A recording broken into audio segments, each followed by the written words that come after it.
الحمد لله الذي خلق السماوات والأرض وجعل الظلمات والنور ثم الذين كفروا بربهم يعدلون.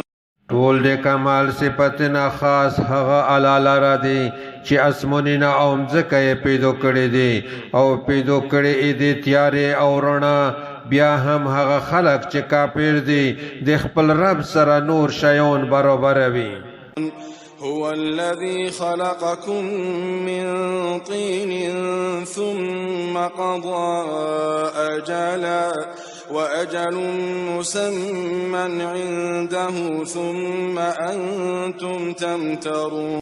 دا الله تعالی هم غزات چې توسه د خټ نه پیدا کړی بیا یو وخت مقرر کړ او مقرر وخت هغه سره لیکلی دی بیا هم توسه شک کوي. وهو الله في السماوات وفي الأرض يعلم سركم وجهركم ويعلم ما تكسبون.